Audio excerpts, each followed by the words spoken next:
la vida de una mujer que vive 100 años y es testigo de los mayores cambios del siglo XX. Violeta, de Isabel Allende.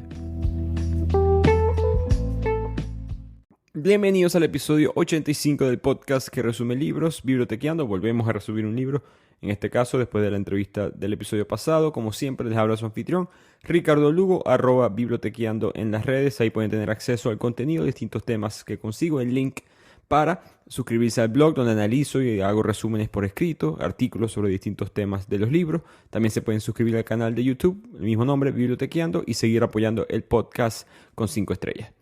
Empiezo dándole las gracias a la editorial Pingüino, aquí en Estados Unidos en español, que me envió este libro de Isabel Allende para discutirlo en este podcast. Este libro me pareció muy interesante porque es como una transferencia de la identidad de Isabel Allende a este personaje de Violeta. Sentí que ella estaba tratando, Isabel Allende tiene ahorita 81 años de vida, ella escribe este personaje que vive 100 años y como mujer latinoamericana ella como que comunica sus propias ideas a través de Violeta. Por lo mismo es importante explicar el contexto de la autora, específicamente de Isabel Allende. Creo que todos en el mundo de la literatura la conocen, excelente autora, la más vendida de la historia de Latinoamérica, mujer o hombre, 70 millones de copias con un solo libro, que fue La Casa de los Espíritus. No hay números exactos de cuánto haya vendido en total, pero se sabe que es la más exitosa en ese aspecto. Pero ella, que es chilena, en verdad nace en Lima, en Perú, en 1942, porque su padre tuvo distintos cargos diplomáticos como embajador, porque su papá, Tomás Allende, era primo hermano de Salvador Allende. Los que recuerdan, ese fue el último presidente democrático de Chile, desde 1970 a 1973, antes de que llegara Augusto Pinochet. Entonces, Augusto Pinochet derroca, tumba al tío de Isabel Allende. Y en ese punto es que ella empieza a formar, ella abiertamente, siempre lo ha sido políticamente de izquierda, y aquí es cuando ella empieza a formar estas ideas desde su propio punto de vista, porque ella no estaba muy involucrada, digamos, en la política. Ella tiene, en 1973, cuando llega Pinochet, ella tiene 31 años y no ha escrito ni una página de ningún libro. Cuando sucede el golpe, ella se exilia en Venezuela por 13 años en Caracas. Hay una entrevista muy bonita que yo acabo de subir en Instagram, que muestra a su hija Paula viviendo en Venezuela en aquella época, con ese acento muy particular de Caracas. Y ella, exiliada en Venezuela, es que escribe La Casa de los Espíritus, que fue, por supuesto, su libro más exitoso. Y ella siempre dijo que yo nunca me hubiese convertido en autora si yo no me hubiese ido de Chile a Venezuela. Nada particular con Chile ni particular con Venezuela, simplemente ella siente que uno no se le hubiese abierto la mente como le sucedió al cambiar de país, cambiar un poco de cultura, se sintió liberada, ideológicamente pudo explorar otras ideas, sin mencionar que ella decía, y estas son sus propias palabras, me iba a tener que mantener en el estilo de vida de ama de casa, especialmente en ese mundo, digamos, de la clase alta política de su país. Por lo tanto, a partir de esto ya se convierte en una voz muy importante del feminismo en Latinoamérica, una de las primeras voces, especialmente a nivel internacional, porque su alcance como autora le permitió llegar o mandar el mensaje mucho más lejos de lo que estaba llegando localmente o regionalmente en el continente, en su caso suramericano. Volviendo a su hija, a Paola, es una entrevista muy bonita que ella tiene, porque es una historia muy triste lo que ellas dos vivieron. Paola, en el 91, tenía apenas 29 años y tuvo complicaciones de porfiria. Ella es hospitalizada, esto es en Venezuela, ella es hospitalizada y hubo un error en la medicación, un error en los medicamentos que provocó un daño cerebral que la dejó en estado vegetal. Del estado vegetal los doctores en Venezuela no tenían la tecnología o quizás el conocimiento para tratarla y la transfirieron a un hospital en California. Un año después ella fallece. Y ahí en California, en Estados Unidos, es que Isabel Allende ha estado viviendo desde ese día. Así que toda esta historia, el sufrimiento por el golpe político personal y al país de Pinochet, el sufrimiento como una mujer en Latinoamérica, el sufrimiento como una madre que perdió a su hija, todas estas cosas, ella la va a contar en este libro de Violeta, pero digamos con un personaje ficticio, con una familia ficticia, tratando de mandar un mensaje quizás un poco más universal. Así que empecemos con el resumen. Que empieza con nuestra personaje principal, Violeta, una mujer que nace en 1920 La historia es una especie de autobiografía, una carta, narrada por ella misma en primera persona, escrita hacia un hombre llamado Camilo que todavía en la historia no sabemos quién es. No es una típica familia en el sentido socioeconómico, tienen dinero, pero típica en el sentido que el padre es el comerciante, la madre es la ama de casa, muchos varones en la familia, fueron 5 varones hasta que llegó ella, que fue la sexta hija, la única mujer en esa familia. Y en este punto, en 1920, cuando ella nace, ella recuerda las historias de su familia contándoles sobre la gripe española, que llega a Chile en ese año 1920. Porque la gripe española, primero dato curioso, la gente piensa que se originó en España por el nombre, y no tiene nada que ver con España. La gripe se origina en el último año de la Primera Guerra Mundial, en 1918. España no está en este juego de la propaganda porque no participa en la guerra. Y muchos países que tenían intereses políticos, financieros, militares en esta guerra, estaban censurando la información. No querían decir la verdad de esta gripe española, no querían bajar la moral de los soldados o del país como tal. Entonces no decían la cantidad de muertes que en verdad estaban sucediendo. España, que no cayó en ese juego, sí estaban reportando los números correctamente. Entonces, si ves los reportes del año 1918, por ejemplo, España tiene una cantidad de muertos excesiva comparada con el resto de Europa, especialmente con los países que estaban en guerra. Entonces dio una impresión coloquial o social en el público de que la epidemia estaba como que concentrada en España. La realidad es que no se sabe. No, es un misterio hasta el día de hoy dónde se originó. Hay teorías, pero ninguna en verdad concreta. El punto es que el padre de Violeta le tiene miedo a esta pandemia, no por el virus como tal, porque él no puede hacer nada al respecto, sino a la reacción de la sociedad, al caos posible que se pudiera generar, porque él estaba leyendo en los periódicos reportes de lo mismo en Europa. En Europa recién salida de la Primera Guerra Mundial, con hombres, principalmente hombres traumados por la experiencia en la guerra, violentos o entrenados a ser violentos, armados, países probablemente en crisis, económicamente hablando, después de la guerra.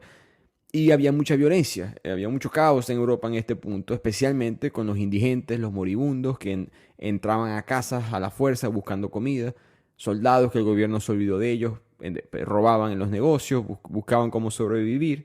Y él, pensando que algo parecido podía suceder en Chile, se compra una pistola clandestina para proteger a la familia. Y yo creo que Allende cuenta esto como conectando esa pandemia con esta pandemia. Recuerdo leer la noticia de que en Estados Unidos, donde ya es el país que consume, o compra, mejor dicho, la mayor cantidad de armas, las ventas se triplicaron durante el COVID por lo mismo, la sensación de que la sociedad es muy frágil, la civilización es muy frágil, más frágil de lo que pensábamos y todo puede acabarse en cualquier momento y hay que defenderse por sí solo. Esa era la sensación, al menos, de muchas personas y ella creo que estaba mostrando, no apoyando necesariamente, sino mostrando que eso sucedió hace 100 años en la gripe española. Pero Violeta cuenta todo esto como recordando lo que sus padres le habían contado a ella, porque ella apenas era una bebé recién nacida, en el punto que la gripe española llega a Chile. Por lo tanto, la novela se adelanta 5 años después, cuando llega a su vida Miss Taylor, la señorita Taylor, una mujer irlandesa, que llega a Chile para ser una institutriz para Violeta. Fue contratada por la familia. Es una profesión que ha perdido presencia en el mundo de hoy en día, se ve muy poco. Antes era muy común en la alta clase, mejor dicho, la super alta clase. Básicamente eran profesoras, si se imaginan a Mary Poppins, algo así. Normalmente eran mujeres que les enseñaban a las niñas desde temas de educación académicos hasta quizás más importante, por el límite que tenían las mujeres en esta época, valores sociales, comportamiento, cómo comer en una cena, cómo encajar en la sociedad. Era una manera de educar el pensamiento y el comportamiento de las niñas desde muy joven, y así lo explica Allende. Pero de fondo, cuando Miss Taylor llega, hay una especie de misterio. Primero ella decía que era inglesa, que no lo es, se dan cuenta que era irlandesa. Y esto es porque ella no quería que se dieran cuenta que ella venía escapada, porque su abuelo, bastantes personas en su familia estaban siendo perseguidas, su abuelo había sido ejecutado por afiliarse al movimiento cartista en Irlanda. Así que un poco de contexto histórico de lo que fue el movimiento cartista. Esto fue un movimiento político, de reforma política, que se originó en el Reino Unido, ya estamos hablando de hace mucho tiempo, hace casi 200 años, en el año 1830, tuvo mucho impacto en Irlanda, porque Irlanda, que no son ajenos al odio a la corona inglesa y al gobierno inglés, cualquier movimiento o reforma política que se originara, independientemente que se originara en Inglaterra, con tal y se tratara de darle más valor o más fuerza al pueblo, al ciudadano promedio, ellos lo apoyaron y este movimiento cartista lo adoptaron muy a favor, porque era un movimiento a favor de los derechos laborales, de la representación de la clase trabajadora. Eventualmente el movimiento, como suele suceder, en la unión está la fuerza, para bien o para mal. Un movimiento político se pega a otros movimientos políticos y personas que quizá no tienen nada que ver con esa idea se combinan. Y ahí empieza a unirse movimientos por el sufragio universal. Irlanda ni siquiera tenía sufragio universal en este punto, y no me refiero solamente a las mujeres, ni siquiera varios hombres. Hombres sin tierra, hombres que no estuvieran conectados a ciertas familias, no podían votar, había mucha restricción. La participación política de la clase trabajadora, y no solamente socialmente, sino legalmente, escrito en leyes, evitar que la gente que no formara parte, digamos, de la nobleza, fuera parte del gobierno. Entonces el movimiento cartista cogió mucha fuerza en Irlanda. Era una manera de eliminar que estos gobiernos que controlaban Irlanda, que solían tomar decisiones desde Londres, fueran eliminados. Pero el movimiento se acabó. Ellos pierden, en verdad, esa batalla. Eventualmente las cosas por las que pelearon se entregaron, pero el movimiento como tal cartista fracasa cuando llegó la Gran Hambruna. La Gran Hambruna, que llega en 1845, fue horrible. Estamos hablando de que 1 millón de personas en Irlanda murieron de hambre. Esto es un país de 8 millones de personas en este punto. Entonces alrededor del 12% de la población murió totalmente de hambre. Y todo vino por una extraña mutación, o mejor dicho, bacteria en el hongo de la papa. Irlanda, si vas a ir a cualquier parte de Irlanda, vas a comer papa. Ese es el alimento nacional de ellos, que es extraño porque la papa viene de Perú. En verdad fue importado a Perú mucho después de Pizarro y unos quizás 200 años antes de esto. Pero la papa se convierte en alimento nacional. Los irlandeses hasta el sol de hoy en día se identifican mucho con él. Y a lo que esa papa tiene esta extraña enfermedad, 1 millón de personas mueren tristemente y el movimiento pierde poder y Londres aprovechó. Y Violeta escucha todas estas historias de la lucha de Irlanda y ella se identifica mucho con Miss Taylor porque, a pesar de que era muy joven, ella siente como que acabo de descubrir un secreto, como que acabo de aprender algo que quizás estoy muy joven para aprender, que es la ola de cambio que se viene. En este punto en Chile no hay sufragio universal, las mujeres no pueden votar. Y ella escucha las historias de Miss Taylor como en Inglaterra, ya hay parcialmente sufragio para las mujeres, ya de 1920. Por lo tanto, Allende aquí empieza a manifestar para mí en el libro sus propias opiniones o la manera en la cual, en este caso, una mujer se puede como despertar a la causa de una idea. El punto es que Miss Taylor no quiere volver a Inglaterra, todo esto está sucediendo, ella siente que Chile es su nuevo hogar. Su padre era un alcohólico, su madre murió muy joven. Al padre, con todos esos problemas de drogas y alcohol, la manda a un orfanato. En ese orfanato ella es violada por un soldado inglés y termina trabajando, para huir de todo eso, termina trabajando en casa de una señora, una mujer anciana, y para evitar seguir viviendo en ese mundo, ella abre el periódico y lee el mensaje del señor Antonio, que es el padre de Violeta, pidiendo una institutriz que le enseñara inglés a su hija, entre otras cosas. Y ahí ella tomó el trabajo y se fue en barco a Chile. Tristemente, ella le da un cáncer en esta historia, pero decide pelear en contra de él, se quiere quedar en Chile, esta es su nueva y su única familia, y ella siempre fue una imagen materna hasta cierto punto, o quizás más ideológica o política de Violeta. Y con eso llegamos a José Antonio, el hermano mayor de Violeta, que está totalmente enamorado de Miss Taylor. Él no la ve como una madre para nada, siempre la ve como la mujer de sus sueños. Le compró un anillo de matrimonio, quiere que se muden a Europa y allá hay más dinero que en Chile y tener una mejor vida. Pero Miss Taylor no está muy interesada, no solamente, como se pueden imaginar, por las cosas que ella vivió en el Reino Unido, en Irlanda, sino también porque está empezando a experimentar sexualmente con otra mujer. Una mujer que ella conoció en una boda que se llama Teresa Rivas, que se vestía como los hombres de la época, pantalón ancho, el chaleco, la camisa, el sombrero.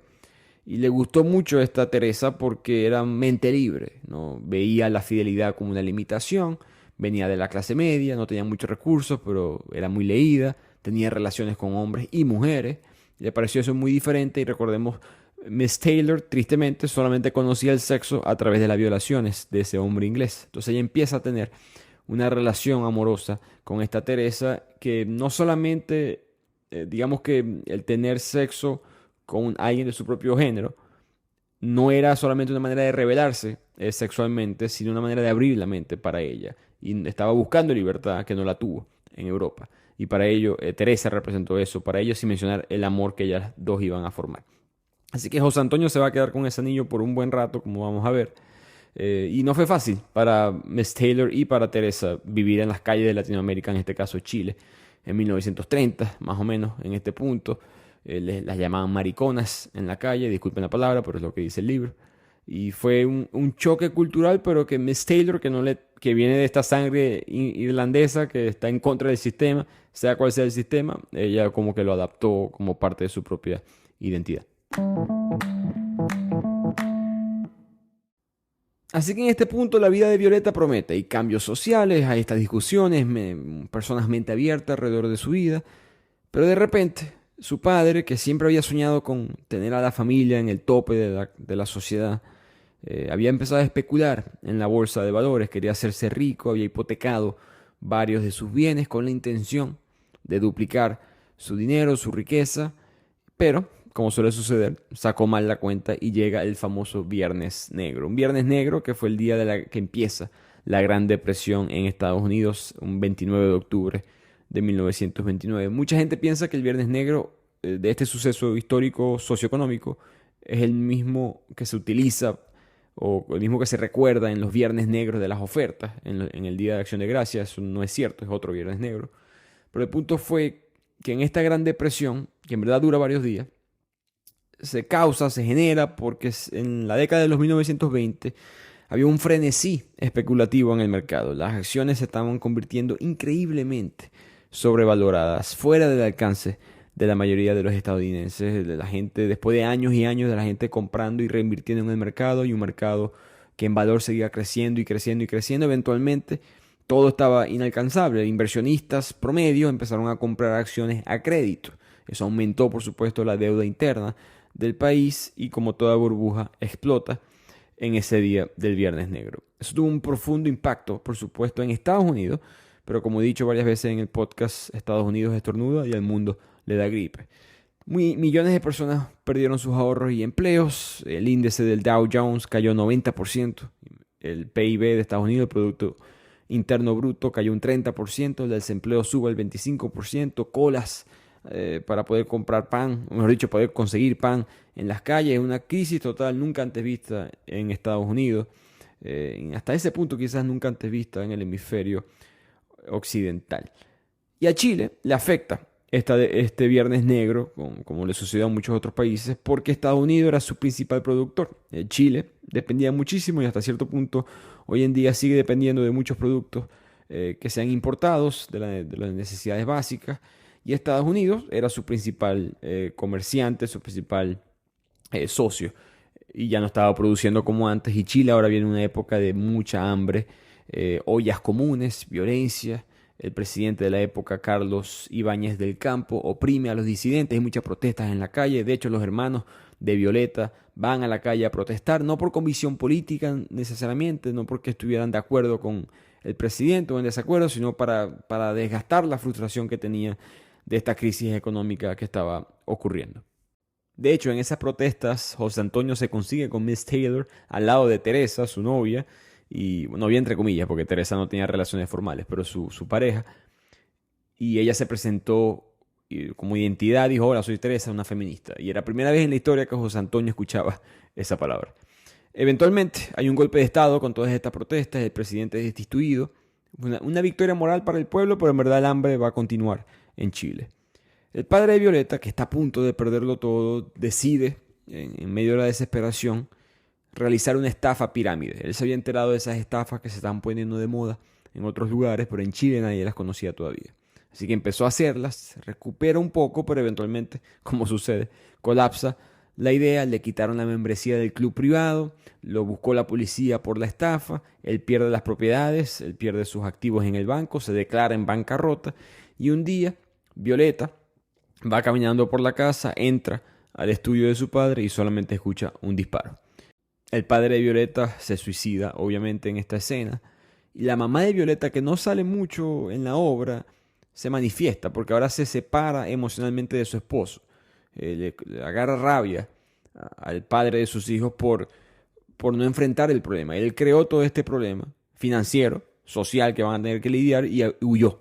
Le huyó al problema, no lo enfrentó y para ella eso fue un pecado que no se podía perdonar y vemos como la relación, a pesar de que él ya estaba muerto, de la madre de Violeta con el padre de Violeta, más nunca fue la misma. Nunca hablaron de él de la misma manera. De hecho, trataron de borrarlo de la memoria. A él lo entierran. Esto muestra mucho cómo eran las sociedades anteriormente. Lo entierran diciendo que fue un ataque de corazón, porque si no, no lo podían enterrar en el cementerio católico. Y en ese momento Violeta dice que si tuvimos un espíritu de familia, se acabó ese día. This episode is brought to you by LifeLock. Between two-factor authentication, strong passwords, and a VPN, you try to be in control of how your info is protected. But many other places also have it, and they might not be as careful. That's why LifeLock monitors hundreds of millions of data points a second for threats. If your identity is stolen, they'll fix it, guaranteed, or your money back. Save up to 40% your first year. Visit LifeLock.com/podcast for 40% off. Terms apply. This podcast is supported by Progressive, a leader in RV insurance. RVs are for sharing adventures with family, friends, and even your pets. So if you bring your cats and dogs along for the ride, you'll want Progressive RV insurance. They protect your cats and dogs like family by offering up to $1,000 in optional coverage for vet bills in case of an RV accident, making it a great companion for the responsible pet owner who loves to travel. See Progressive's other benefits and more when you quote RV insurance at Progressive.com today. Progressive Casualty Insurance Company and Affiliates. Pet injury is an additional coverage and subject to policy terms. Look around. You can find cars like these on AutoTrader. Like that car riding your tail. Or if you're tailgating right now, all those cars doubling as kitchens and living rooms are on AutoTrader too. Are you working out and listening to this ad at the same time? Well, multitasking pro, cars like the ones in the gym parking lot are for sale on AutoTrader. New cars, used cars, electric cars, maybe even flying cars. Okay, no flying cars, but as soon as they get invented, they'll be on AutoTrader. Just you wait. AutoTrader. Aquí cada miembro de la familia va a coger por su propio rumbo, todos quedaron sin nada y cada quien con sus propias conexiones decide como que armar su propia vida. El único que decide, de los que tienen la edad suficiente, el único que decide mantener a la familia unida de una u otra manera es José Antonio, el hermano mayor de Violeta, siempre el más sensato, el único que le había advertido al padre de los riesgos de esas inversiones. Pero él tiene un problema, que se da cuenta que, bueno, podemos empeñar ciertas cosas que quedaron, una que otras joyas y tener un poco de dinero, pero tenemos el apellido manchado. Y en esta sociedad de la época tan clasista, donde el apellido vale tanto, es muy difícil surgir. Nuestro padre manchó nuestro nombre, nadie va a confiar en mí, en algo de negocio, por lo tanto tenemos que empezar de cero en otro lugar. Y ahí se mudan al campo, a Nahuel, Violeta, Miss Taylor, José Antonio. Ese campo era el campo en verdad de donde nació Teresa, la novia de Miss Taylor. Y ahí el padre de Teresa, que se llama Abel, los recibe y van a pasar los siguientes 9 años de su vida en el monte chileno. Y cabe destacar que parte del plan de José Antonio es pasar mucho tiempo, de hecho él vive la mayoría de su tiempo en otro pueblo a 2 horas de ahí, que era un pueblo que se llamaba Sacramento, donde había muchos inmigrantes croatas. Chile siempre tuvo una influencia altísima de inmigrantes europeos en esta historia, alemanes principalmente, pero también croatas. Y ahí conoce a Marko Kusanovic, uno de los hombres con el que él va a aprender a hacer negocios nuevamente, porque esta colonia croata no tiene estas quizás percepciones de su familia. De repente él no tiene esta mancha con ellos y empiezan a tener una relación profesional que se va a mantener durante toda la obra entre José Antonio y Marko Kusanovic. Pero en el pueblo, Violeta, que sale ahora de esta vida metropolitana de Santiago de Chile, ahora tiene que vivir ordeñando vacas, colocando trampas de conejo. Y aquí conoce por primera vez a una persona indígena, una mujer llamada Facunda, que le cuenta de las atrocidades que vivieron los indígenas, como el gobierno les secuestraba a los caciques sus hijos para poder negociar con ellos y que supuestamente legalmente, por razones políticas, les prohibieron sus idiomas, sus costumbres. La historia es muy repetida en toda Latinoamérica, bueno, en toda América como continente. Y aquí creo que es importante entender que Facunda lo que está viviendo son dos sucesos muy importantes en la historia de Chile en cuanto a la relación gobierno-indígena, que fue la pacificación de la Araucanía, que es en el siglo XIX, principios del siglo XX. El gobierno chileno básicamente llevó una campaña militar que ocupó las tierras de los indígenas en Mapuche, en el sur de Chile, y despojó a los indígenas de los recursos naturales que tenían ahí. Ellos ya ahora no tenían acceso a eso. Con esa frustración, unos años después, en 1934, se realiza una revolución indígena. Las comunidades de Mapuche se alzaron, pero la represión del gobierno resultó en la muerte de muchos indígenas, la persecución de muchos líderes políticos de los indígenas y la militarización de la región. Y desde ese entonces, básicamente, Facunda vive en una cultura de resignación, con mucha pobreza, analfabetismo, porque la educación no se les brinda, alcoholismo, que me gustó que Allende lo mencionara, porque los estudios, nunca se me olvida eso, los estudios hoy en día demuestran que la raza más susceptible, si divides a los grupos por raza al menos, el grupo más susceptible a caer en el alcoholismo son los indígenas. Se cree principalmente por el trauma de haber sido borrado su cultura de manera tan drástica. Pero Violeta es una niña, en este punto, una niña educada, en verdad. Ella estaba aprendiendo a hablar inglés, leía muchos libros. No es una niña típica, no es como que ya es una adolescente joven y no ha explorado muchas amistades, no ha buscado como que el primer noviecito de juego, nada por el estilo, simplemente es una niña, por ahora en este punto de su vida, serena, tranquila en el campo. Pero esa inocencia se va a acabar cuando un día un hombre mayor pasa por el pueblo y la secuestra, la golpea y quizás la viola, quizás no. La misma Violeta dice que no recuerda muy bien lo que sucedió, lo explica en la carta a este Camilo. Lo que sí recuerda ella es que Torito entró a ese cuarto, sacó a ese hombre a patadas y días después consiguieron el cuerpo de ese hombre pedófilo en el río. Nunca se supo quién los mató. Acusaron a Torito, obviamente, lo que dice la lógica. Lo meten preso, lo torturan, la policía lo hace orinar sangre de tantos golpes que le habían dado. Violeta sufre mucho por el trauma que está viviendo Torito, pero Torito nunca dice nada. Eventualmente llega José Antonio y soborna a los policías para que suelten a Torito y lo hacen. Y cuando después Violeta, José Antonio, todos se reúnen con Torito y le preguntan si él fue el que realizó ese crimen, él simplemente dice: a ese muerto yo no lo conocía. Y nunca se supo si fue él o no. Ahora la novela se adelanta, ella tiene casi 20 años, estamos llegando a la década de los 40, y ella conoce a un estudiante de veterinaria de origen alemán llamado Fabian Schmidt. Ellos dos tienen una relación, ella no está enamorada, pero tiene interés en él, ella tiene bastante interés en ella, él sí se enamora de ella, por decirlo así. Ella lo aprecia mucho, pero hasta ahí. No, tienen sus juegos, no hacen nada sexualmente, no cruzan la raya de tener sexo después del matrimonio, pero sí tienen sus momentos. Y ella no se lo esperaba, de repente Fabián le pide matrimonio. Yo creo que esto fue un momento de la vida de Isabel Allende, porque Isabel Allende se casa a los 19 años. En la vida real, hoy en día está casada porque ella se divorció esa primera vez, se volvió a casar, se divorció y se volvió a casar a los 77 años. Hace 4 años ella se casó y ella ha hablado muy positivo, ella ha hablado muy negativo, políticamente hablando del concepto del matrimonio en distintos momentos, y ha hablado muy positivo del mismo. Depende tu identidad, tu seguridad, en el caso de ella como mujer, y es interesante escuchar muchos de sus argumentos en cuanto a eso, pero esta Violeta va a sentir muchas de las cosas que ella sintió en esa época. Ella no sabía ni siquiera que el tamaño de esta decisión. Ella todavía ni siquiera es una mujer hecha y derecha para tomar una decisión tan grande. Lo único que sabe es que si dice que sí, va a tener un estilo de vida muy estructurado, que sería dentro de la colonia alemana de la familia Schmidt, y va a ser una esposa y ya. Ese va a ser su rol y no hay mucho más que hacer después de eso. Ella le dice a Fabián que lo va a pensar, no toma una decisión todavía. Tuvo por lo menos la cabeza fría en ese momento para decir eso. Y ahí se le abre una oportunidad a ella, que es que José Antonio, que sigue haciendo negocios con el croata Kusanovich, decide cambiar el apellido a la familia. Oficialmente ahora se llaman Del Valle, ahora son la familia Del Valle. Y él funda una nueva empresa que va a ser casa de maderas, casas que son muy económicas para familias más de bajos recursos, y esa empresa se llamó Casas Rústicas.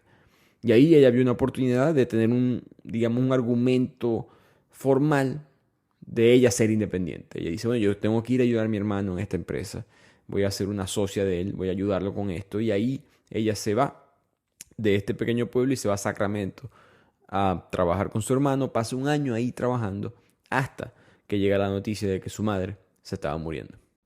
Y por primera vez vemos a Violeta llorar en la obra, porque ella no tenía una buena relación con su madre. No es que él la odiaba ni nada por el estilo, es que nunca tuvieron un lazo, nunca se sintió una relación madre-hija muy fuerte, y ella sintió que en parte fue por su culpa, por ella siempre estar más pegada quizás a Miss Taylor, por ella ahora que estaba un poco mayor, entendiendo lo que significa ser mujer, no había apreciado las cosas por las cuales había pasado su madre, y básicamente sintió que desperdició 19, 20 años de su vida, en la cual ella pudo haber tenido un modelo a seguir femenino, pero no lo tuvo.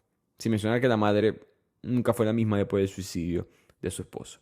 Pero en todo ese, digamos, ajetreo personal, en eso llega la Segunda Guerra Mundial. Que por supuesto fue un suceso global que de una u otra manera, ya sea política o culturalmente, tuvo sus consecuencias dentro de Chile. En Latinoamérica como tal, en verdad, la Segunda Guerra Mundial pasó, era una noticia en el periódico y ya. Brasil en verdad fue el único país que declaró guerra a las potencias del eje, solamente porque Alemania les hundió unos barcos comerciales y por honor Brasil tuvo que declarar de guerra a este país y por supuesto Japón e Italia. Chile se mantuvo neutral, que fue la posición oficial de muchísimos países globalmente hablando, pero en Latinoamérica esa fue la posición oficial de muchos países, a pesar de la presión de Estados Unidos que quería que se declararan o se posicionaran oficialmente a favor de los aliados. Pero Chile, la razón por la cual se mantuvieron neutrales es que, bueno, primero somos muy vulnerables por mar y los alemanes tenían tecnología de submarino muy avanzada, ellos estaban expuestos por el Pacífico, especialmente con Japón. Y segundo, internamente en el país, socialmente, no queremos disturbios internos porque tenemos muchas colonias alemanas, como la de Fabian Schmidt, y colonias italianas. Estadísticamente tiene que haber muchos simpatizantes a la causa del eje. Dentro de Chile no queremos ningún tipo de problema. Y esa fue la posición oficial de Chile, geopolíticamente hablando. La posición de Violeta, individualmente hablando, es muy parecida. Violeta, que es un personaje que nos cae muy bien, que es positiva, que está como que apoyándola durante la historia, a pesar de ser una mujer inteligente y mente abierta, decide no tomar una posición en esta guerra. Primero, ella por supuesto está muy joven, pero segundo, yo pienso que Isabel Allende quiso mostrar cómo son las cosas durante el momento. Es muy fácil hablar del pasado con el punto de vista del presente, pero las cosas en el pasado sucedieron pensando en el futuro o pensando en el presente, pero no lo analizan o no lo viven en el momento, de la manera que tú lo estás viviendo ahorita. Y yo creo que ella quiso mostrar como que esta era la posición de la mayoría de las personas. Primero que el holocausto se supo mucho después de la Segunda Guerra Mundial, por lo menos para el resto del mundo. Hay imágenes muy famosas. Yo visité un campo de concentración, Dachau, el segundo más grande después de Auschwitz. Y recuerdo claramente videos que mostraron de la época cuando los soldados ingleses, franceses, estadounidenses entran y liberan estos campos de concentración y abren los cuartos de la cámara de gas, otros cuartos que donde guardaban los cuerpos, y son pilas de cuerpos desde el piso hasta el techo, uno encima del otro. Y nunca se me olvida la cara de, por supuesto, como horror, pero combinada con asombro. Asombro desde el punto de vista negativo de que no sabíamos que esto era tan grave. Y esa es la realidad, que mucha gente en el momento no abrió los ojos a lo que estaba sucediendo o simplemente miró hacia el otro lado, hasta personas buenas. Como decía Martin Luther King Jr., no es el daño de los malos lo que duele, es el silencio de los buenos. Y creo que Isabel Allende sabe eso y quiso dar ese mensaje sutilmente con este momento de Violeta declarándose personalmente, digamos, ambivalente, como mencioné, o mejor dicho, indiferente al resultado de esta guerra. Fabián, en este punto de la historia, le pide matrimonio otra vez, porque ahora él hizo bastante dinero, descubrió una tecnología de inseminación artificial para los bovinos, para el ganado, y eso le trajo bastante fama, respeto en la comunidad, por supuesto, como mencioné, éxito financiero. Violeta sigue como que dudando de lo que quiere hacer. Mientras tanto, en la ciudad, Teresa y Miss Taylor, las dos están activistas como feministas, especialmente Teresa, por supuesto. Y es increíble, ¿no? En la historia estamos viendo mujeres que pelearon por cosas que hoy consideramos tan normales. El derecho al voto, ingresos propios, el derecho a poder abrir tu propia cuenta de banco, el derecho a la custodia, protección en el trabajo, defensa contra la violencia, el derecho al divorcio, como decía un comediante, que no es el derecho al matrimonio lo que importa, es el derecho al divorcio, más importante todavía. Todas esas cosas no las tenían ellas todavía. Y otros temas quizás más pesados y quizás hasta debatidos, como el concepto de matrimonio, como la esclavitud o el aborto, hoy en día apenas se están empezando a mencionar. Pero Teresa es una de esas mujeres que lo está mencionando. Y por esas ideas tan radicales, ella con frecuencia terminaba en la cárcel por publicar sus ideas y por crear disturbios. El gobierno de la época conservador no permitía este tipo de expresión. Por lo tanto, Miss Taylor cambia como persona, como podemos ver, son ideas que ella aprende en Chile, ¿no? Hasta cierto punto fue expuesta a ellas en Europa, pero Teresa le cambia la perspectiva de la vida y Miss Taylor con esto se convierte en una especie de mentor o como consejera para Violeta, que Violeta va a hablar con ella para la discusión de qué hacer con este matrimonio. Ella no quiere cambiar, ella sabe que iba a tener una vida muy segura con Fabián, una colonia alemana, donde todo el mundo se ayuda, es imposible, por decirlo así, quedar en la bancarrota, siempre alguien te va a ayudar. De por sí Fabián ya está haciendo mucho dinero, pero es eso, seguridad o libertad, ¿cuál de las dos quiero? Eventualmente, en el año 1945, cuando ya la Segunda Guerra Mundial se está acabando, ella decide casarse con Fabián y lo hacen en el hotel de la familia, ahora tienen un hotel en la misma colonia, el Hotel Bavaria. Ya en este punto estaban teniendo sexo por si acaso. Ella compraba, Violeta tenía que comprar condones en el mercado negro.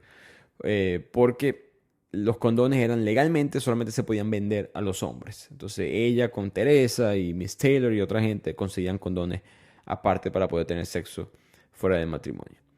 Así que Violeta está en este mundo de mujer casada, en esta nueva etapa de su vida. Y está haciendo bastante dinero, y no por Fabián, sino por ella individualmente. Ese negocio que ella había invertido con su hermano, las propiedades, le estaba yendo muy bien, tan bien que a Fabián no le gustó. Esa mentalidad del hombre de antes, bueno, supongo que hay hombres que todavía piensan así, pero esa mentalidad de que el hombre es el que tiene que proveer, mi mujer no puede estar trabajando, eso se ve mal. Violeta, deja de trabajar, yo soy el que trae dinero en esta casa. Ella lo que hizo fue que empezó a decir que el trabajo era un hobby, y calladita, en primera empezó a hacer bastante dinero en ese negocio. Después, pasan 3 años casados, la vida se puso monótona y un día ella se despertó y simplemente se fue. Y en esta nueva época de soltera, entre comillas, porque ella no se puede divorciar, ¿no? Legalmente no lo puede hacer, Fabián no le quiere dar el divorcio, todas las cosas están a nombre de él, la casa, las propiedades, muchas de las cuentas de banco, entonces ella no puede hacer nada al respecto. No hay ninguna solución legal, así que ella simplemente tiene que vivir soltera, entre comillas, mientras está casada. Y en esta época de soltera le llega un hombre llamado Julián Bravo, héroe de la guerra, alto, apuesto, imagínense un actor de cine, y empiezan a tener una relación estrictamente carnal. Tienen sexo a cada rato, tienen sexo en el hotel, de hecho, de su esposo, de Fabián. Y ella hasta un punto llega a decir que hemos tenido tanto sexo y no pasa nada, que me imagino que tú eres estéril. Así que siguen teniendo sexo sin protección, sin cuidarse y de repente, error, queda embarazada. Ella le cuenta esto a Fabián, va a hablar con él, le cuenta lo que está sucediendo y Fabián en verdad la amaba a Violeta y le dice que yo te acepto hasta con el hijo de otro hombre. Pero Violeta simplemente no era personal con Fabián, es que no quería volver a esa vida. Ahora el plan de ella es pasar meses en el clandestinaje, prácticamente escondida, porque tener un hijo bastardo fuera de matrimonio era un sacrilegio en esta época. Eventualmente este niño va a nacer en el pequeño pueblo de Sacramento y este Julián Bravo, el padre, que era un mujeriego, que era un hombre con un estilo de vida muy activo, cambia un poco, se convierte en un hombre mucho más centrado con Violeta. Y contexto a Julián Bravo, él es un piloto de guerra, héroe ayudó a Estados Unidos, ayudó a los aliados en la Segunda Guerra Mundial y ahora trabaja transportando a personas inmigrantes a las distintas nuevas ciudades, personas de Europa principalmente, que se están mudando a Chile. Y en este punto, después de la Segunda Guerra Mundial, hay 3 tipos de inmigrantes llegando a Chile. El judío, que está huyendo del holocausto, o quizás otro tipo de raza, quizás un gitano, que también está huyendo del holocausto. El que está tratando simplemente de empezar de cero, ¿no? El inmigrante común y corriente que quizás sus propiedades fueron destruidas en la guerra, su familia fue destruida y tienen que ahora buscar, o quieren ahora buscar una nueva vida. Y tercero, el nazi. Julián transportaba por aire a todos estos tres tipos de inmigrantes. No le interesaba mucho si eran simpatizantes o no, con tal y pagaran bien, que lo hacían. Y ahora nuestra Violeta es una madre del varón de este nuevo hijo, Juan Martín Bravo del Valle. Y ellos tienen que vivir, a pesar de que legalmente no son una familia, empiezan a vivir como una familia, viven juntos. En esa independencia que a Violeta le gustaba estar con Julián Bravo, con este hombre, con este piloto que era atractivo. Vuelven a tener sexo a cada rato y vuelve a quedar embarazada Violeta. Y aquí empieza Julián a actuar diferente. Se siente amarrado, piensa que él no quería hijos en verdad y como que, bueno, uno fue un error, pero lo voy a cuidar, pero dos, y esto es mucho. Violeta se da cuenta que Julián la toca menos físicamente, se siente menos atraído hacia ella, duerme en el sofá de vez en cuando. Cuando pelean, Julián la golpea, nunca en la cara, intencionalmente para no dejar huellas. Le era infiel con otras mujeres. La vida de Violeta poco a poco, casi como que no estuvo con Fabián y parece que ahora está con Julián y termina siendo... Ella es más libre con Julián, pero ahora está sufriendo, digamos, las consecuencias. Este nuevo bebé es una niña, ahora se va a llamar Nieves, así que tiene Juan Martín y Nieves. Y Julián, un día que está bravo, a veces llega tomado y ese tipo de actitud. Ellos empiezan a discutir de por qué ya no tienen sexo como antes, por qué no se sienten en la misma relación de antes. Y Julián la insulta, dice que está gorda, que está vieja, tiene 31 años apenas en este punto, cabe destacar. Que ella está vieja, que él tiene muchas mujeres buscándola a él, que así es la naturaleza, el hombre va regando la semilla por todos lados. Y decide Julián, en nombre de Violeta, esterilizarla a ella. Y ella lo aprobó. Ella no pensó bien lo que estaba haciendo en el momento. Y cuando ella habló de esto con Miss Taylor, que sigue en la obra en este punto, ella le pregunta a Violeta, Violeta, ¿y por qué él no se hizo la vasectomía en vez de tú cortarte de las trompas? Si es él el que no quería más hijos. Y Violeta como que ni siquiera le había pasado por la mente. Creo que es un mensaje de Isabel Allende de cómo a nivel macro, no de una sociedad, muchas personas ni siquiera pueden ver las opciones que tienen disponibles, porque simplemente cuando eres un ciudadano de segundo nivel, como son las mujeres en este punto, es muy difícil pensar las cosas obvias que pensarías tú hoy en día. Es otra estructura social totalmente. Y si les parece que la novela va como entre comillas rápido en cuanto al tiempo, es porque bueno, está cubriendo 100 años de historia y Isabel Allende se salta bastante periodos de vez en cuando para poder conectar los puntos. Ahora la novela avanza cuando ya Juan Martín, el primer hijo de Violeta, tiene 8 años, no lo pueden inscribir en los mejores colegios porque los mejores colegios en Chile eran católicos y no se acepta el estilo de vida de sus padres. Así que ella tiene que lidiar ahora con otro obstáculo más de la sociedad en este caso. Julián, mientras tanto, le está siendo extremadamente infiel a Violeta. Para él, en su mente, se justifica todo porque dice, ni siquiera estamos casados, yo puedo hacer lo que yo quiera. Él está viajando mucho a Argentina, haciéndole negocios al gobierno de Perón en este punto. También le hace negocios a la mafia que opera desde Cuba, termina viajando traficando, mejor dicho, armas, droga, desde y hacia Cuba. En este punto, de hecho, Violeta fue a una fiesta en el Hotel Riviera y fue invitada por el famoso gángster Lucky Luciano, un mafioso ítalo-estadounidense que empezó a consolidar este negocio del crimen organizado. En esa época la mafia tenía a Cuba como el parque de diversiones. Lavaban el dinero, invertían en los casinos, muy conectados a bautistas. Todo eso, por supuesto, antes de Fidel Castro. En la fiesta estaba Frank Sinatra, otros personajes importantes ítalos americanos. Con todo ese dinero, Julián, que no lo puede colocar o depositar en un banco sin levantar sospechas, decide, junto a Violeta, invertir en un segundo negocio que es Air Gaviota, una especie de aerolínea de cargo de transporte. Y aquí Violeta oficialmente, digamos, se convierte rica, por decirlo así. Ya es parte de lo que su padre nunca pudo lograr, lo logró ella, tanto con el negocio de su hermano y ahora con este negocio de transporte aéreo. Pero a pesar del éxito financiero, personalmente ella está sufriendo mucho. Ella se da cuenta que esta relación no es la más saludable para su familia, para sus hijos. De hecho, Juan Martín un día le pidió de regalo a su madre que se separara de su padre. así de inestable estaba esta familia de mentiras en los ojos de Violeta, y poco a poco empieza a tomar esta decisión de cómo me salgo de aquí. Pero en este punto estamos llegando casi al año 1960, estamos en el año 58, 59, es el punto que llega en Cuba la Revolución Cubana. Batista, el que era el último gobernante antes de los Castro, Batista se escapa de Cuba para tener un exilio de oro en el extranjero con $100 millones, $100 millones en esa época, muchísimo dinero. Y Julián ve una oportunidad. Julián dice, bueno, yo traficaba drogas y distintos tipos de productos a estos mafiosos en Cuba. Ahora hay un nuevo tipo de mercancía que hay que traficar, que va a ser los propios cubanos. Muchos cubanos quieren empezar a emigrar a la ciudad de la Florida, y él empieza a conectarse en ese mundo y a pasar mucho más tiempo en Miami para poder viajar de Miami a La Habana mientras traficaba a estas personas.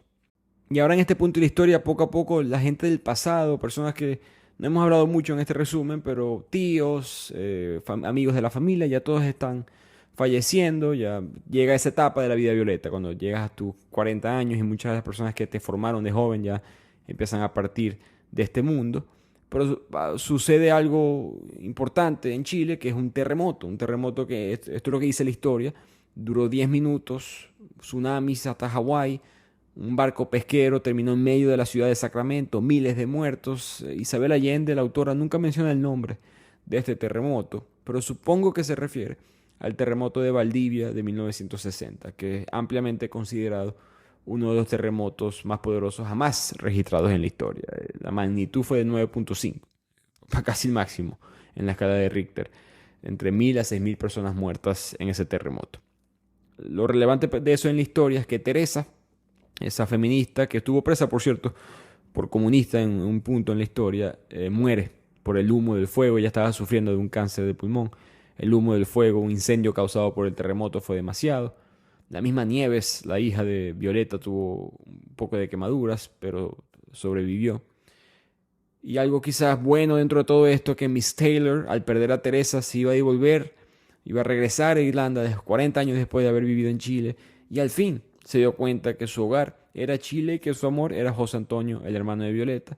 José Antonio la logra convencer finalmente, y ese anillo que él había comprado 30 años atrás se lo entrega, se casan los dos, él de 62, ella de 57 años, y vivieron juntos, digamos, felices para siempre por los próximos 20 años.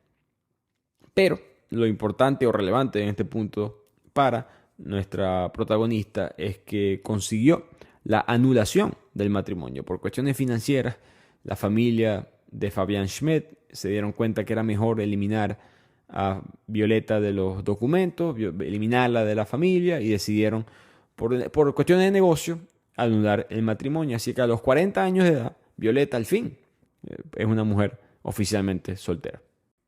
Y ahora la novela cambia, se va a poner mucho más fuerte desde el punto de vista psicológico y familiar. Porque estamos 10 años más adelante, Violeta tiene 50 años, Juan Martín está en la universidad estudiando filosofía e historia en la Católica, y Nieves, la hija menor de Violeta, resulta tener una personalidad muy diferente a lo que Violeta estaba acostumbrada. No es como Juan Martín, termina saliendo como su padre.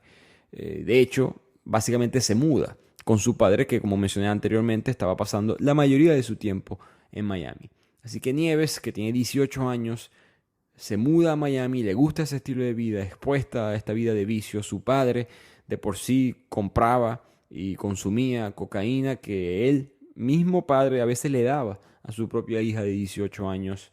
La invitaba a todas estas fiestas, la dejaba vivir libre, por decirlo así. Y en eso, Violeta admite que ella se culpó parcialmente por lo que vamos a ver ahora, que ella no se dio cuenta de que ella simplemente siempre confió en Julián. Julián siempre le decía, no, tranquila, Nieves está feliz aquí en Miami, está estudiando, cuando en verdad estaba perdida. A veces ni él sabía dónde estaba. En este punto, Nieves, uno de esos hombres de la noche, de la vida nocturna, le invitó a irse a Las Vegas, y tiene meses sin volver a Miami, al punto que Julián tuvo que contratar un detective privado para ver qué estaba haciendo ella. Imagínense, una chica de 18 años que ya está consumiendo todo tipo de sustancias en la época, estamos en los 60, en la época del verano del amor. La música, la marihuana, los psicodélicos, el sexo, el libertinaje, después de un tiempo muy conservador en Estados Unidos. Un periodo que creo que todas las civilizaciones han pasado. En este punto para Estados Unidos fue en los 60, España fue más en los 80. Violeta no se percató de todas estas cosas, no conectó los puntos y pasó años sin ver a su hija y simplemente confiando en la palabra de Julián, que decía que estaba estudiando arte, cuando en la realidad era que el detective privado le avisaba a Julián dónde estaba su hija, y normalmente las noticias eran siempre negativas, de drogas y sexo no controlado, sin cuidado, sin ni siquiera ella saber muy bien en dónde estaba parada. Y ahí es cuando llegan las noticias fuertes. Un día el detective le avisa que Nieves tuvo una sobredosis de heroína. Aquí es cuando Violeta al fin se entera de lo que estaba sucediendo. Ella siempre pensó que, marihuana, quizás cocaína, porque sabía que Julián la utilizaba, pero nunca este tipo de droga. La buena noticia es que sobrevivió, pero estaba sufriendo abstinencia. Entonces la llevan a una clínica de rehabilitación en Utah, el estado mormón, dentro de Estados Unidos, para alejarla de la locura de Las Vegas y de la locura de Miami. Julián le dice a Violeta que ya lo peor pasó, que ya tocó fondo, que ahora todo va a mejorar. Por supuesto, esto era mentira, pero Violeta, con esta, así como lo menciona ella en el libro, dependencia psicológica, no se daba cuenta de los errores que estaba cometiendo. De hecho, el detective le admite a Julián que, mira, ese novio que tenía tu hija en Las Vegas, él básicamente la hizo adicta a la heroína y la prostituía para que ella pagara la heroína que ambos consumían. Básicamente ella fue utilizada por este hombre que Julián quería matar, pero no hallaba cómo conseguirlo. Un día en rehabilitación, ya tiene meses en rehabilitación, Violeta se queda con ella todo este tiempo, pero el padre cometió un error de regalarle $500 de regalo de cumpleaños, y con ese dinero ella se escapa de la clínica. Y después de años es que la vuelven a conseguir. Ahora ya estamos en la década de los 1970, pronto va a venir el golpe de Augusto Pinochet. Y ella dice, no voy a cometer el mismo error. Ahora que conseguí a mi hija, la voy a internar nuevamente en esta clínica de rehabilitación. Voy a tratar de alejar al padre lo más posible. Y voy a estar aquí pendiente de ella todos los días. Y en ese diario, en esa rutina, ella se enamora, o mejor dicho, establece una relación con Roy Cooper, el detective. El mismo que la consiguió a ella, el mismo que había contratado Julián. Él se convierte en verdad en el primer hombre en muchos años en tener sexo con Violeta, y ella ya tenía 51 años, pero esas actividades sexuales, Violeta se dio cuenta, le recordó que ella todavía le quedaba energía, le quedaba algo que dar a esta vida. Pero esa sensación, digamos, de energía, esa inyección de energía le duró poco. Eventualmente Nieves logra escaparse del hospital nuevamente. Solamente deja una nota que dice a su padre, no me busques, y aquí Violeta aprende de los doctores todo lo que ha sufrido su hija. Tuvo 2 abortos, desnutrición, osteoporosis, úlcera en el estómago y algún tipo de contagio venéreo. Mentalmente los doctores decían que tenía 14, 15 años, cuando físicamente está en sus 20 años, mitad de sus 20 años. Julián se rindió, se fue para Miami, nunca más buscó a su hija, y Violeta, sin saber qué hacer, se devuelve a Chile, llora por su hija, se siente totalmente fracasada como madre, y de repente un día le llega una llamada de parte de su enamorado, de Roy Cooper, y ella piensa que va a ser una llamada, digamos, amorosa, pero no lo fue. Una llamada informativa para decirle, hey, conseguí a tu hija. Está en Los Ángeles, en un barrio mexicano, y está embarazada. Tenía un novio, un exnovio, mejor dicho, que lo asesinaron, y él sospecha que ese exnovio también la estaba prostituyendo a ella nuevamente. Ella buscando salirse de este problema, llamó a Roy Cooper porque era el único hombre que conocía, la única persona que en verdad le confiaba. No pensó en su padre y en verdad tampoco pensó en su madre. Y Roy Cooper, que sabe que Violeta simplemente se equivocó y ya no era una mala persona, la está llamando a ella para que venga a Los Ángeles. Inmediatamente Violeta va a California. Y aquí en Los Ángeles las dos se conectan muy bien. Fue como una retirada de espíritu para ambas. Madre reencontrándose con su hija, hija con su madre. Una hija que ahora está limpia. Las ganas de tener un hijo sano la cambió mentalmente. Todavía fumaba y tomaba café, que no se debía, pero eso le ayudaba a matar la ansiedad de consumir heroína o algún otro tipo de droga. Pero de repente un día Nieves le da eclampsia, ataques, convulsiones, empieza a pegar gritos, la llevan a emergencia, le hacen una cesárea. Ahí mismo en la sala de emergencia, Nieves fallece, el bebé al menos sobrevive. Y recordemos lo que pasó, tuvo que sobrevivir emocionalmente Isabel Allende cuando perdió a su hija Paola. En este punto en el libro no se conecta mucho con la autora, porque ella de verdad cuenta muy bien lo que está sintiendo una madre al perder a una hija.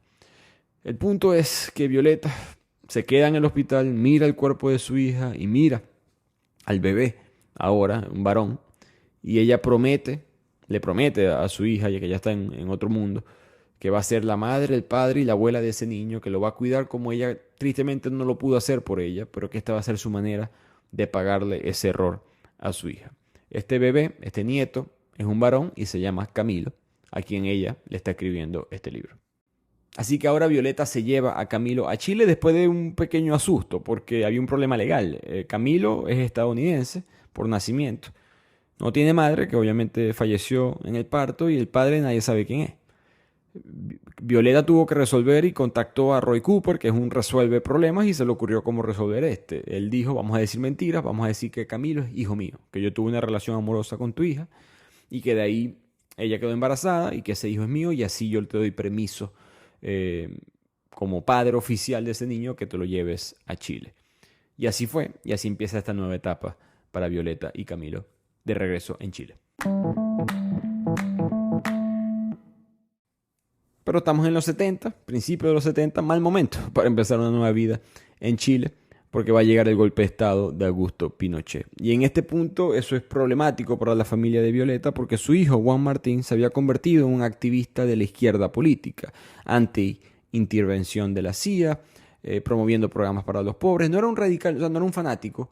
Él denunciaba los errores de la ultraizquierda y de la derecha igualmente, pero sabía que este Pinochet iba a ser un problema.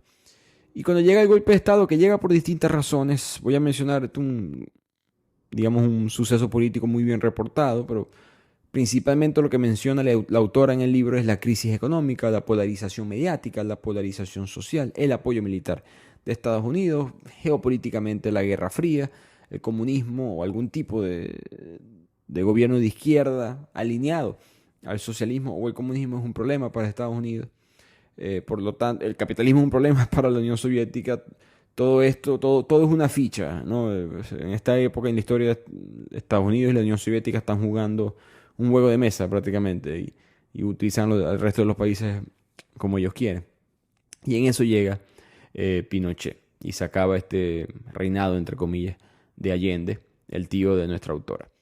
En este punto, en la vida real, es cuando Isabel Allende se muda a Venezuela. Pero en el libro como tal, Pinochet entra en el poder. A mí me gustó muchísimo. Yo fui a Santiago de Chile este año, en mayo de este año, y visité el Museo de la Memoria y de los Derechos Humanos en Santiago de Chile, un museo que reporta todo este legado de violaciones a los derechos humanos, muestra los periódicos, muestra los videos de presos políticos, presos, gente inocente que está en los estadios simplemente esperando ser fusilados.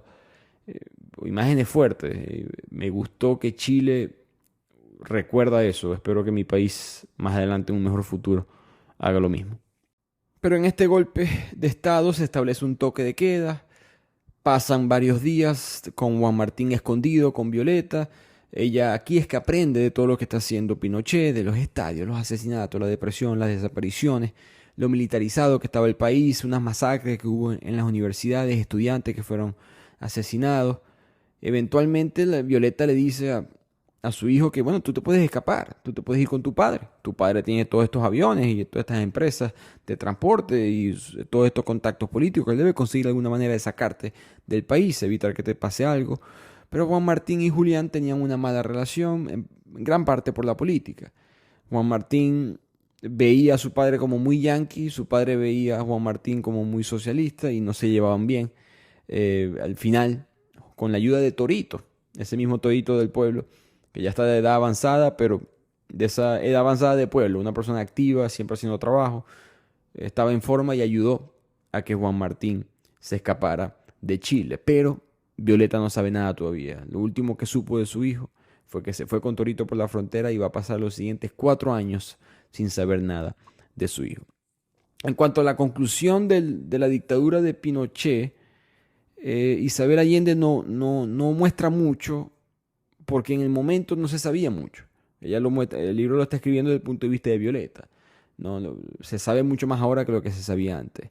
Ella lo que cuenta es que Violeta sentía como que había avance económico. El país, la frase que utilizó en el libro fue que el país dejó de ser subdesarrollado a golpes.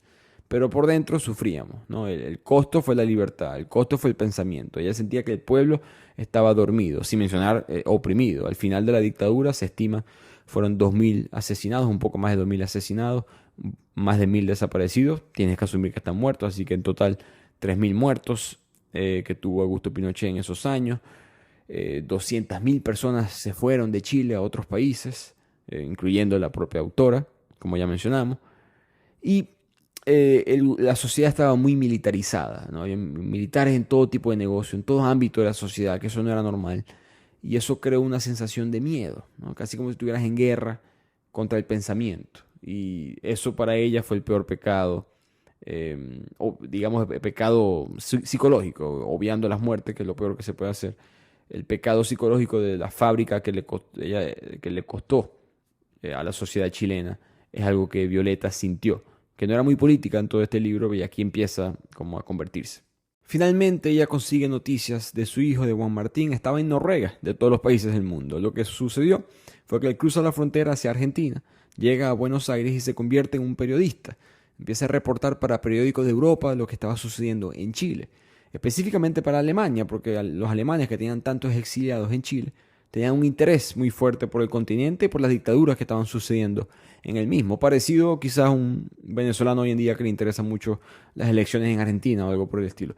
Entonces, en este proceso, él se convierte o sigue participando en la política, sigue en contra de estos gobiernos de derecha militares que están sucediendo en Latinoamérica y le toca enfrentarse al mismo enemigo nuevamente. Llega a Argentina este gobierno militar de Jorge Rafael Videla, el mismo del Mundial del 78. Eso es una historia controversial. No voy a entrar en todos los detalles, pero Argentina en el Mundial del 78, el Mundial de Fútbol, que fue en Argentina, ellos iban a quedar eliminados en la fase de grupo y tenían que ganar por 4 goles a Perú. Perú que era muy bueno en esta época. Y en el vestuario, antes del partido, entró Jorge Rafael Videla al vestuario de Perú, junto a supuestamente Francisco Morales Bermúdez, el dictador también de la derecha, amigo de Videla, que estaba en Perú. Argentina gana 6-0, clasifican campeones del mundo eventualmente. Es uno de los juegos más controversiales de la historia, y Jorge Rafael Videla, yo de muy joven, cuando uno es muy niño, no sabe tanto de política, lo que sabe quizás de deportes, en mi caso, así fue que yo conocí a Videla, como que toda mi vida crecí Videla, el del Mundial. Bueno, entonces Videla llega, represión en las calles, lo mismo que Pinochet, tortura, mete preso a los músicos, pensadores, bombas en las calles, centros de detención, utiliza los estadios para los mismos propósitos, y Juan Martín le toca huir. Eventualmente se esconde en la embajada alemana, con sus contactos alemanes de Chile, y termina yéndose a Noruega. Él decide ir a Europa con unos papeles falsos que le facilitaron allá en Argentina, y nunca le avisó nada a su madre por miedo que le dijera a su padre. Él simplemente quería cortar esa relación por completo. Eventualmente ellos dos se consiguen y se ven en Noruega, Violeta y su hijo. Él estaba ahora trabajando de traductor en un centro de refugiados que había sido formado durante la Segunda Guerra Mundial. Él tiene 28 años en este punto. Violeta está llegando a sus 60 años. Él está flaco, como debería de verse flaco y joven, pero se ve flaco y como de 40 años, dice la misma madre. Como que la vida le había pesado, ¿no? El huir de 2 gobiernos, el sentirse oprimido mentalmente le pesó como persona. Pero digamos que su historia termina feliz. Él se casa con una mujer en Noruega y le va a dar 2 nietos a Violeta. Y en este punto también aprendemos que ese gran hermano de Violeta, José Antonio, le da demencia y muere ya a sus 80 años. Y de aquí pasamos en la obra un periodo como de descubrimiento de las cosas que estaban pasando bajo el gobierno de Pinochet. Primero nos enteramos de las tumbas colectivas con ayuda de la Iglesia Católica. Violeta se entera a través de un misionero francés, Benoit, un hombre que investigando se dio cuenta que habían tumbas donde tiraban a todos estos cuerpos, estos desaparecidos que nunca hubo un funeral propio, nunca hubo justicia para ellos, eran escondidos en estas tumbas colectivas y dentro de esa tumba se consigue el cuerpo de Torito, el mismo hombre, amigo de toda la vida de Violeta desde su infancia y que ayudó a cruzar a su hijo la frontera y lo identifican solamente por la cruz de palo que tiene en su cuello colgando la misma cruz que mencionamos al principio. Violeta en este libro, que es una carta como mencioné a Camilo, le dice que por favor que utilice esa cruz de palo, que él lo va a hacer por el resto de su vida. En esos días llega Julián de regreso a su vida y aquí es cuando Violeta tiene el shock más grande como persona durante toda esta dictadura, que se da cuenta que Julián estaba involucrado en todo esto. Julián probablemente mandó a asesinar a Torito. Ya Julián sabía de las tumbas colectivas sin que ella se lo dijera. Él estaba siempre involucrado en estos gobiernos y como él trabajó para la CIA y trabajó para muchos intereses de la derecha de la época, y ella se siente asqueada de que ese hombre fue su pareja, de que ese hombre es el padre de sus hijos, la golpeó psicológicamente. Otra vez Julián de una manera u otra le hizo daño a ella. Después además salen las noticias de la colonia Esperanza. Esa fue la colonia donde vivían todos estos alemanes del principio, la familia de Fabian Schmidt, todas estas cosas. Esa colonia era colaboradora del gobierno. De ahí Julián transportaba gente, pero en verdad era un centro de tortura, un centro de violaciones a los derechos humanos. Alguien se escapó de esa colonia y se devolvió a Alemania y denunció. Pero en Chile nunca se supo esa noticia por la dictadura que evitó que eso se supiera. Julián, la excusa que él le da a Violeta es que, bueno, el fin justifica los medios, como suele suceder. La gente más civilizada del mundo comete los actos más horrorosos. No porque están buscando el mal, es porque están buscando una versión corrupta del bien. Cuando tú crees en verdad que el fin justifica los medios, no hay límite a lo que puedes hacer. En el caso de Julián fue el fin de evitar el comunismo. Y Violeta se siente nuevamente asombrada de ella haber sido tan ciega a todas estas cosas. Por lo tanto, Violeta busca vengarse, está muy frustrada con Julián y llama a Zoraida, que era una exnovia, una boricua de Julián, que en esa época Julián le había prometido matrimonio, que te voy a dar hijos, todas estas cosas, nunca lo hizo. Violeta sabía, esa Zoraida va a tenerle rabia a Julián y yo sé más de los números, porque Julián era como que el que manejaba el avión, el que hacía las operaciones de la empresa, pero la logística y los números, y dónde estaba el dinero y todas estas cosas la manejaba Violeta mucho mejor y Zoraida también. Así que las dos planearon cómo vengarse de él y a lo Al Capone. Ellos no pudieron, Al Capone nunca estuvo preso por sus peores pecados, estuvo preso por evadir impuestos, le hicieron lo mismo a Julián. Con sus conexiones y dinero solamente pasó 4 años en la cárcel, pero esa fue su manera de vengarse de él y él nunca supo en verdad que ella fue la culpable de que él pasara esos 4 años en la prisión. Y aquí la novela se adelanta nuevamente al año 1986. Camilo tiene ya 14 años, un adolescente. Nuestra personaje principal, Violeta, tiene 66 años. Ya muchas personas de su vida no están vivas. Roy Cooper fallece, que fue uno de sus grandes amores. Pero se enamora ella nuevamente de un hombre llamado Harald Fisk. Comparten cartas por muchos años. Fue un hombre que de una u otra manera ayudó a su hijo a cruzar la frontera y se enamoraron y se casaron. Violeta se casa por primera vez, por amor en verdad, porque con Fabian Schmidt en su mente no contaba. Ella tenía 66 años, casándose por primera vez, le daba risa, pero lo decía con orgullo. Que nuevamente me imagino la sensación de la autora cuando se casó recientemente, de 77. El problema con todo esto es que Violeta, siente que tiene algo que le falta en la vida, que se dio cuenta de devolverle todo este dinero que ella hizo, todas estas conexiones que ella tuvo quizás éticamente dudosas, el dinero que ella hizo a través de quizás Julián, este negocio de aviación. Ella quiere devolverle el dinero al pueblo de alguna u otra manera. Contactó a esas mujeres campesinas que le ayudaron a conseguir las cuevas con las tumbas colectivas y todas esas mujeres recibieron una especie de indemnización financiera y además ella creó unas fundaciones para ayudar a los campesinos y a los movimientos femeninos. Esa fue la manera de Violeta de devolverle su riqueza al pueblo. Ahora ella personalmente sigue siendo madre de Juan Martín y de Camilo, y Camilo se está metiendo en muchos problemas en la escuela. por mala conducta, estaba haciendo grafitis en las paredes antidictadura, se lo llevaron preso, todavía está Pinochet en el poder, lo sacan de la cárcel con ayuda del embajador de Estados Unidos, que era un amigo conocido, tenía una conexión, Violeta, con este embajador. Y si se preguntan por qué Estados Unidos ayudaría, es porque en este punto en la historia Estados Unidos está limpiándose un poco, lavándose las manos. No quieren estar conectados a una dictadura que estaba perdiendo prestigio y poder. Así que poco a poco empiezan a políticamente voltearse con Pinochet.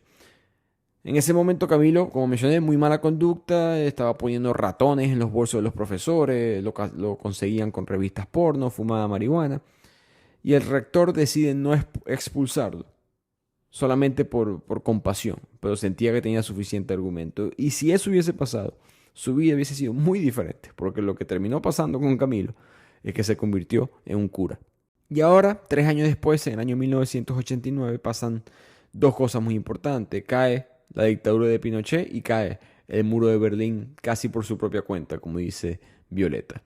Aquí los jóvenes en Chile conocen la democracia por primera vez, ¿no? Los viejos se reencuentran con esa vieja amiga, pero la generación nueva que nunca sabía lo que era vivir en democracia va a experimentarla por primera vez. Y lo primero que vino en este gobierno de transición fue una democracia condicionada. En verdad, muchas de las personas que ayudaron a Pinochet, que se beneficiaron de Pinochet, siguieron en el poder y nadie pagó por los crímenes. Emergieron 2 partidos políticos que habían sobrevivido en la sombra de Pinochet y no se quiso provocar a los militares, no se quiso provocar ni siquiera a Pinochet. Es una de las cosas quizás más espantosas de todo esto, que Pinochet nunca paga por sus pecados. Pinochet muere tranquilo, de viejo, a los 91 años de edad, en su casa con su familia, ni siquiera en otro país, ni siquiera necesitó el exilio. Ahí mismo en Chile, él vivió tranquilamente el resto de sus días. Para mí, uno de los pocos dictadores en la historia que no tuvo que pagar, en verdad, por sus crímenes. En parte, Violeta nos explica que la consigna del momento era ponerle un manto al pasado y mirar al futuro. No se quiso provocar a los males del pasado, querían simplemente pasar la página y mirar a un Chile mejor. Pero ahora sin Pinochet las cosas se empiezan a conocer, los secretos empiezan a salir. Las colonias alemanas que mencionamos, donde hacían experimentos con prisioneros políticos, ejecuciones. El jefe de esa colonia escapó ileso a Suiza hasta su muerte. Busquen el nombre Paul Schaefer. Fue un ciudadano alemán, esto es de la vida real, un ciudadano alemán ex militar nazi. Pinochet utilizó a esta colonia que él manejaba como centro de tortura. Torturaban, violaban a niños. Cosas horribles que sucedieron en estas colonias alemanas dentro de Chile durante los años de Pinochet y hasta un poco antes, después de la Segunda Guerra Mundial. Fabián estuvo, digamos, consciente o conectado a esto. Fabián Schmidt, ese primer esposo que Violeta no reconoce, pero él nunca me sabía lo que estaba sucediendo. Él muere en el año 2000, mucho más adelante nos enteramos de esto en el libro, pero él muere en el año 2000, de 80 años. A Violeta le alegró que él al final pudo tener otra familia, dejó hijos, nietos. Ella en verdad no tuvo odio hacia Fabián, simplemente ella no quería esa vida. Juan Martín regresa a Chile finalmente. La lista negra que Pinochet había escrito, en la cual él estaba, su nombre estaba en esa lista, fue borrada, fue eliminada, fue parte de la reconciliación, por decirlo así, del país. Y Violeta ahora está de 70 años, enamorada, casada y, como dice ella, con menos tiempo que perder. No puedo perder tiempo en estupideces ahora de 70 años, así que tiene mucha más urgencia. Y su urgencia es más del lado personal con Camilo y del lado político. Todas esas fundaciones femeninas que ella había construido dentro del manto de la dictadura empiezan a florecer ahora en la democracia. Ella se alegra que ahora la mujer tiene divorcio, derecho al divorcio, derecho al aborto, y ahora se van a enfocar en el derecho a la protección legal en la violencia doméstica. Y con eso llegamos al final del libro. Violeta nos explica más detalles sobre Camilo, de que él de repente escuchó este llamado a Dios de convertirse en cura, que ya no se lo esperaba, ya no le gustaba mucho la religión. Isabel Allende, como autora, por si acaso, no le gusta para nada la religión. Pero quizás esto muestra un poco cómo ella piensa. Camilo no va a unirse específicamente a los jesuitas por formar parte de un grupo que es moralmente superior o algo por el estilo, sino que se une para poder ayudar a las personas uno por uno. Él no quiere cambiar el mundo, él no quiere reformar el mundo, lo que quiere es poder ayudar a los demás. Y la religión le permitía. Era un camino para hacer eso. Así que él se sintió completado formando parte de esta organización. De hecho, lo mandan al Congo, en África, para ayudar a todas estas personas y se sintió completado haciendo esto. Cuando él está en el Congo, Violeta sigue en Chile. Ella empieza a ver que le quedan pocos días en este mundo. Ya se está acercando a los 100 años. Se da cuenta cómo ha cambiado el mundo. Desde 1920, cuando yo ni siquiera podía abrir una cuenta del banco sin el permiso de mi esposo, ni siquiera podía comprar un condón en la calle. De repente ahora hay una mujer presidente en Chile, ¿no? Está Michelle Bachelet. Su esposo muere, que eso le recuerda a ella, me quedan pocos días. Así que voy a llamar a Camilo, a mi nieto / hijo, y le voy a decir que pase conmigo este último año. Y en ese año, que es el 2020, ella escribe esta carta, este libro llamado Violeta, pensando en lo irónico que es que nació en una pandemia y muere en otra. La última frase del libro es Violeta escribiendo: adiós, Camilo, Nieves ha venido a buscarme, el cielo está precioso.